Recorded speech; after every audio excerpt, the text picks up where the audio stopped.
कहानी है हमारे अस्तित्व की, यह कहानी है हमारे अतीत की, यह कहानी है मुगलों की।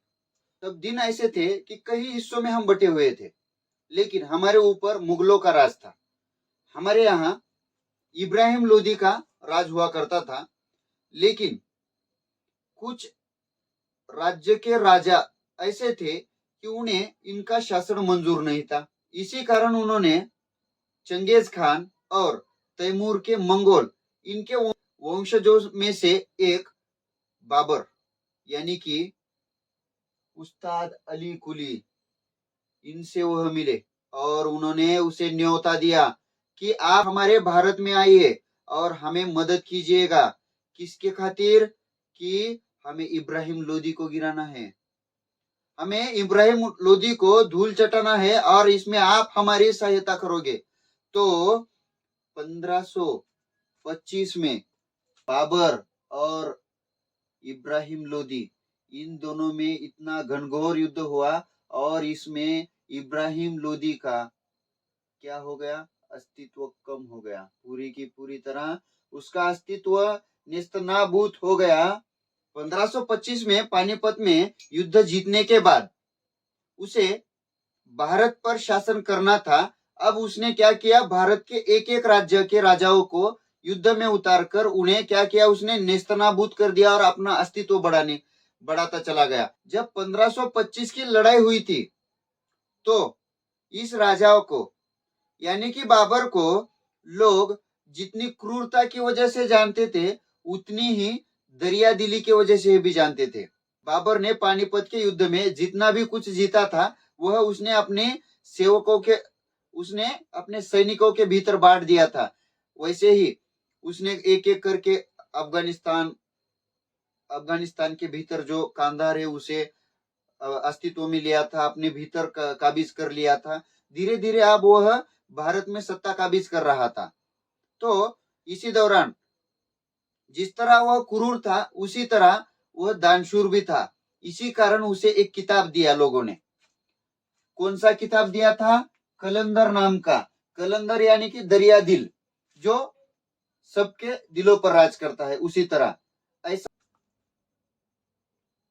होने को कुछ और ही मंजूर था। 1525 में भारत आया हुआ बाबर अब 15 ज्यादा से ज्यादा कितने साल? 5 साल तक भारत पर राज कर चुका था। लेकिन 1530 में वह मर गया।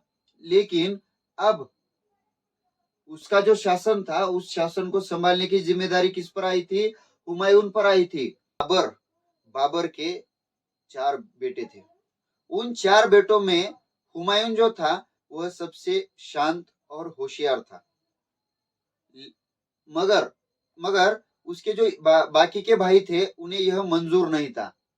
इसी कारण उन भाइयों ने एक षड्यंत्र रचा और उन भाइयों ने उस पर धावा बोल दिया। अब इन षड्यंत्रों के कारण उसे धीरे धीरे युद्ध में उतरना पड़ रहा था। तो उनकी पहली लड़ाई हुई थी कब? 1539 में। कब हुई थी उनकी पहली लड़ाई? 1539 में चौसा नामक जगह पर उनकी पहली लड़ाई थी।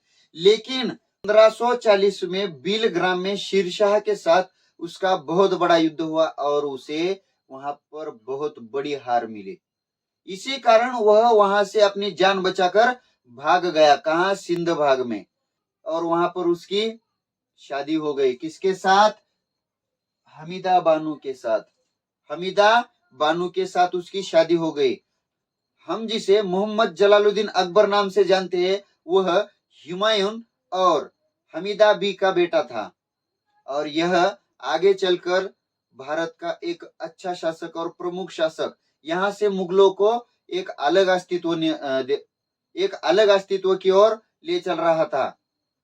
अब यहाँ से जब जलालुद्दीन अकबर का जन्म हुआ तब हुमायूं को जाकर 10-15 साल बीत चुके थे। अब इन 10-15 सालों में हुमायूं ने अब अपने भीतर कुछ अलग बदलाव किए और यह बदलाव ऐसे धीरे धीरे बदलकर उसने कहां पर चढ़ाई की? कांधार पर चढ़ाई की और हुमायूं ने कांधार अपने शिकस्त में कर लिया। उसके बाद धीरे धीरे उसने 1555 में लाहौर जीत लिया। उसके बाद उसकी नजर कहाँ आई? फिर से अपने जहां पर राज था उसका, वहां दिल्ली, यानी कि 1555 में ही उसने दिल्ली काबीज किया और फिर से दिल्ली पर राज करने लगा। लेकिन होनी को कुछ और ही मंजूर था। 1555 में हुमायूं का अंत हो गया, वह मृत्यु हो गया। वह जब हुमायूं की मृत्यु हो गई तब अकबर की आयु सिर्फ और सिर्फ 12 बरस की थी। अब 12 बरस का छोटा सा बच्चा क्या कर सकेगा, उसे कुछ समझ में नहीं आ रहा था। तब तक यहाँ पर एक राजा आ गया। कौन सा राजा आ गया, एक इंपॉर्टेंट बात बताना चाहूंगा। 1555 में जब उसकी मृत्यु हुई, बाद में उनकी बीवी हमीदा बानो, हुमायूं की बीवी हमीदा बानो और बेटा अकबर ने मिलकर दिल्ली में हुमायूं का मकबरा बनाया है। हुमायूं का मकबरा हम दिल्ली में जाकर देख सकते हैं। यह एक पिता और बेटे की, एक बीवी और पति की प्यार की निशानी। हम तो 1555 में मृत्यु के बाद अब छोटा सा अकबर होने के कारण यहाँ पर एक हेमू नाम का राजा था। यह इस हेमू नाम के राजा ने दिल्ली पर चढ़ाई की और वह तख्त काबिज कर लिया। उसका तख्त क्या कर लिया, हेमू ने काबिज कर लिया। लेकिन छोटा सा अकबर क्या कर पाता। लेकिन हुमायूं का एक सबसे भरोसेमंद सेनापति था, सबसे भरोसेमंद सेनापति था, जिसका नाम था बैराम खान। क्या नाम था उसका, सेनापति बैराम खान। इसने अकबर को इतनी अच्छी तरह ट्रेन किया, लोगों के दिलों पे राज किस तरह किया जाता है, युद्ध में किस तरह से तलवार चलाई जा सकती है, युद्ध में किस तरह से जीता जा सकता है, इन सब चीजों को छोटे छोटे हिस्सों में उसने क्या किया था, अर्जित कर लिया था बैराम खान। उसने क्या किया, 1556 में, यानी कि 1556 में कहां पर, पानीपत की दूसरी लड़ाई की। और वहां पर उन्होंने क्या की, जीत हासिल की। किसके साथ, राजा हेमू के साथ, जिसने दिल्ली पर काबिज किया था। अब धीरे धीरे अकबर बड़ा होते गया। अब अकबर राजा जो था वह बहुत ही लोकप्रिय राजा के नाम से जाना जाता था। उसके दरबार में हर जाति के, हर धर्म के लोग थे। उसके भीतर हिंदू धर्म के लोग भी मंत्री के रूप में बिठाए गए थे। सबसे प्रचलित जिसे हम जानते हैं, अकबर और बीरबल की जोड़ी, बहुत सी कथाएं उस पर प्रचलित है। अकबर और बीरबल, जो कि अकबर के कार्यकाल में अकबर ने एक दिन ए इलाही नाम के धर्म की स्थापना भी की थी। दिन ए इलाही नाम के धर्म की स्थापना भी की थी। और इस धर्म की स्थापना से वह दुनिया भर में सब धर्म के लोग एक है, सब जाति धर्म एक है, इस समान भाव का प्रचार करना चाहता था। लेकिन ज्यादा दिनों तक यह टिक नहीं पाया, चल नहीं पाया। बाद में उसने हिंदू धर्म का जो मंदिरों में जाने के लिए, दर्शन करने के लिए जो टैक्स लगता था, वह कौन सा टैक्स, जेजिया टैक्स। जेजिया टैक्स हिंदू धर्म के मंदिरों में जाकर जाने के लिए हिंदू धर्म को लगता था, वह उसने हटाया है। उसके बाद 1571 में बाजार और कुटीर उद्योग के लिए, बाजार और कुटीर उद्योग के लिए उसने एक शहर बसाया था, एक सुंदर शहर। कौन सा शहर था वह, फतेहपुर सिकरी। फतेहपुर सिकरी वहां पर, लेकिन वहां पर पानी का अभाव, कुछ नेचुरल डिजास्टर्स, इनकी वजह से, आपत्ति के कारण वह शहर ज्यादा दिन तक सक्सेस नहीं हो पाया। मगर वहां पर आज हम जाते हैं, वहां पर एक आज की अच्छी कलाकृति है, जो पिछले अकबर के अच्छा होने की, अकबर एक अच्छा राजा था, इसकी क्या बताती है, पहचान बताती है। वह कौन सी, बुलंद दरवाजा। जो 1605 में उसने बुलंद दरवाजा बनाया, लेकिन 1605 में ही की मृत्यु हो गई। अब उसके बाद जो अकबर राजा था, उसकी मृत्यु के बाद 1605 में गद्दी पर बैठा उसका बेटा सलीम। हम जानते हैं बहुत ही, सलीम अनारकली, जिसे हम पहचानते हैं, वह सलीम गादी पर बैठा था। यह सलीम जितना अच्छा था उतना ही क्रूर था। अकबर के मरने के बाद सलीम को उसका नाम पसंद नहीं था, तो उसने उसका नाम बदल कर क्या रखा था, जहांगीर। क्या रखा था, जहांगीर। वह इतना शौकीन था कि उसने 20 शादियां की थी। 20। साला एक का वांदा उठाया और 20 शादियां कर ली इसने। कितना अय्याश आदमी था। मानबाई नाम की एक रानी उसकी, जिसने मुगलों के साम्राज्य को आगे संभाला था यह। लेकिन वह सबसे ज्यादा प्यार किससे करता था, नूरजहां से। नूरजहां दिखने को खूबसूरत थी, उसके कारण बुद्धि से चाणाक्ष थी, उसके कारण वह क्या करता था, नूरजहां से प्यार करता था। उसकी मौत होने के बाद उसका बेटा खुर्रम यानी कि शाहजहां,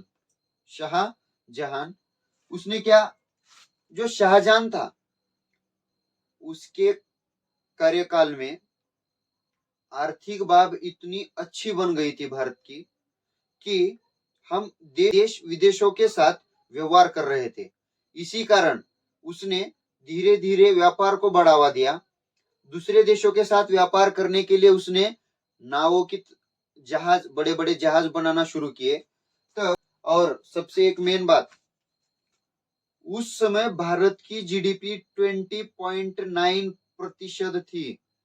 20.9%। सुनो, जीडीपी भारत की। उसके टाइम पर उसने कुछ आर्ट और आर्किटेक्चर बनाए हैं। कला और साहित्य के नमूने बहुत कुछ पेश किए हैं। उसमें से दिल्ली का लाल किला, जहां से प्रधानमंत्री हमारे झंडा लहराते हैं, दीवाने ए आम, दीवाने ए खास, मोती मस्जिद। उसके बाद जो दुनिया के अजूबे है उसमें से एक गिना जाने वाला ताजमहल, जो कि एक प्यार का प्रतीक है। उसके बाद मयूर सिंहासन। ये मयूर सिंहासन जो था, वह मयूर सिंहासन दुनिया भर के हीरे जवाहरात मिलाकर उसकी शोभा बढ़ाने के लिए उसने बनाया था। हालांकि उसके ऊपर जब आक्रमण हुआ, उसके मरने के बाद उसे यहाँ से लेकर गए वो बाकी। अब धीरे धीरे उसकी उम्र ढल रही थी। अब उसने अपने एक बेटे को राजा बनाया। उसके 3-4 बेटे थे, लेकिन उसमें से सबसे बड़ा बेटा उसका था दारा शिकोह। दारा शिकोह को किसने, शाहजहां ने राजा बनाया, गद्दी पर बिठा दिया।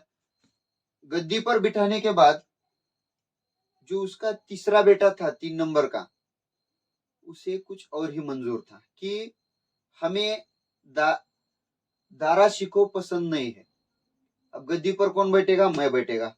लेकिन शाहजहां को क्या था, औरंगजेब को गद्दी पर नहीं बिठाना था। लेकिन औरंगजेब ने अपने भाई दारा शिकोह के साथ ही युद्ध किया और उसमें दारा शिकोह की हार हो गई। दारा शिकोह की हार हो गई, लेकिन क्रूरता की हद होती है। इसी औरंगजेब ने अपने पिता शाहजहां को क्या किया, कैद में कर लिया। और जब पिता अपने बच्चों का सुख देखना चाहता है, तो उसी समय औरंगजेब ने उसके सामने, यानी कि अपने पिता के सामने, शाहजहां के सामने, अपने भाई दारा शिकोह का सर काटकर उसके पास लेकर गया। और एक अलग अस्तित्व की शुरुआत हो गई यहाँ पर, और क्रूर मुगलों का राज यहाँ से शुरू हुआ। माना कि 1707 में उसकी मृत्यु हो गई। तो 1707 तक का इतिहास हमें कितनी क्रूरता से भरा हुआ, कितनी लोकप्रियता से भरा हुआ, या किस तरह से हमारी इकोनॉमिकल स्ट्रेंथ, किस तरह से आर्ट एंड आर्किटेक्चर को डेवलपमेंट दिया गया, किस तरह से किसने किस पर राज किया, इन सभी बातों को, मुगल किस तरह से आए, हम इस पार्ट में समझे हैं। लेकिन 1707 के बाद जो भी इतिहास में हो गया, वह किस तरह से हुआ है, यह हम आगे देखेंगे।